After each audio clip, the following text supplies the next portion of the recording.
Today India is one of the greatest nuclear powers in the world. కానీ ఈ nuclear power సాధించడానికి వేసిన తొలి అడుగు వెనక దేశంలో జరిగిన 2 మిస్టీరియస్ అన్సాల్వ్డ్ డెత్స్ గురించి మీకు తెలుసా? రండి తెలుసుకుందాం. 1966 భారతదేశ చరిత్రలోనే డార్కెస్ట్ ఇయర్. ఎందుకంటే ఇండియా సెకండ్ ప్రైమ్ మినిస్టర్ జై జవాన్ జై కిసాన్ అనే నినాదంతో ప్రజలకు దగ్గరైన నాయకుడు 1965లో పాకిస్తాన్ పై జరిగిన యుద్ధంలో ఇండియాను విజయం వైపుకు నడిపించిన లాల్ బహదూర్ శాస్త్రి గారు జనవరి 11, 1966 తాష్కెంట్ కి శాంతి చర్చలకు వెళ్లి అవి ముగిసిన తర్వాత అక్కడే అర్ధరాత్రి అకస్మాత్తుగా మరణించారు. అధికారికంగా గుండెపోటు అన్నారు. పోస్ట్ మార్టం లేదు, ఇన్వెస్టిగేషన్ లేదు. కానీ ఆయన శరీరంపై నీలం రంగు గుర్తులు, కంఠం దగ్గర ఎరుపుగా ఉండడంతో ఆయన భార్యకు అనుమానం వచ్చి పోస్ట్ మార్టం కోరగా భారత ప్రభుత్వం సున్నితంగా తిరస్కరించి సైలెంట్ గా ఉండిపోయింది. ఈ ఇన్సిడెంట్ జరిగిన 13 రోజుల తర్వాత జనవరి 24, 1966 ఇండియాస్ గ్రేటెస్ట్ సైంటిస్ట్ మరియు న్యూక్లియర్ ప్రోగ్రామ్ సృష్టికర్త డాక్టర్ ఓమీ జహంగీర్ బాబా ఎయిర్ ఇండియా ఫ్లైట్ లో ముంబై నుండి న్యూయార్క్ వెళ్తూ మధ్యలో ఫ్రాన్స్ దగ్గర మౌంట్ బ్లాంక్ పర్వతంపై ప్లేన్ క్రాష్ అవడంతో ఆయన మరణించారు.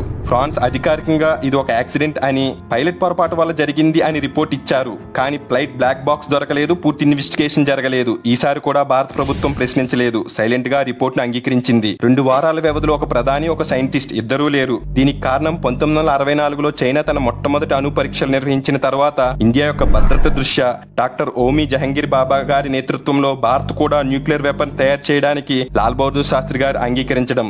ఇక్కడ ఇండియా న్యూక్లియర్ పవర్స్ పై ఆధిపత్యం సంపాదిస్తే అమెరికా, సోవియట్ యూనియన్, చైనాకు ఇబ్బంది కలుగుతాదేమో అని వీరిని ఎలిమినేట్ చేశారా? అందుకే ఈ 2 మరణాలు ఇప్పటికీ మిస్టీరియస్ గానే మిగిలి ఉన్నాయా?